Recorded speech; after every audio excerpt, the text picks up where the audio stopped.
പ്രത്യാശയുടെ തീർത്ഥാടകരായി മാറണമെന്ന് ആഹ്വാനമേകി തിരുവല്ല അതിഭദ്രാസന അധ്യക്ഷൻ archbishop doctor Thomas Mar Koorilos മെത്രാപ്പൊലീത്ത അനുരഞ്ജനത്തിന്റെയും പാപമോചനത്തിന്റെയും വിശുദ്ധ വർഷമായി ജൂബിലി വർഷം ആചരിക്കണമെന്നും ആവശ്യപ്പെട്ടു. ആഗോള കത്തോലിക്ക സഭ പ്രഖ്യാപിച്ച 2025 ജൂബിലി വർഷത്തിന്റെ അതിഭദ്രാസനതല ആചരണം തിരുവല്ല സെയിന്റ് ജോൺസ് കത്തീഡ്രലിൽ ഉദ്ഘാടനം ചെയ്ത് പ്രസംഗിക്കുകയായിരുന്നു അഭിവന്യ പിതാവ്.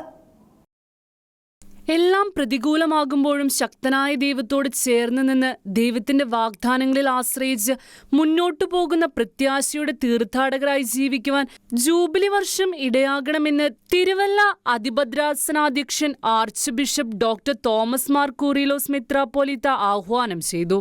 അനുരഞ്ജനത്തിന്റെയും പാപമോചനത്തിന്റെയും വിശുദ്ധ വർഷമായി ജൂബിലി വർഷം ആചരിക്കണമെന്നും കൂട്ടായ്മ, പങ്കാളിത്തം, പ്രേഷിതത്വം എന്നിവയിലൂടെ ദൈവത്തോടും സഭയോടും ദൈവജനത്തോടും സമൂഹത്തോടുമുള്ള ബന്ധം ഊട്ടിയുറപ്പിക്കണമെന്നും ആവശ്യപ്പെട്ടു. യേശുക്രിസ്തുവിന്റെ തിരുപ്പിറവിയുടെ 2025 വർഷങ്ങൾ പൂർത്തിയാക്കുന്നതിന്റെ ഭാഗമായി ആഗോള കത്തോലിക്ക സഭ പ്രഖ്യാപിച്ച ജൂബിലിയുടെ അതിഭദ്രാസനതല ആചരണം തിരുവല്ല സെന്റ് ജോൺസ് കത്തീഡ്രലിൽ ഉദ്ഘാടനം ചെയ്ത് പ്രസംഗിക്കുകയായിരുന്നു അഭിവന്യ പിതാവ്.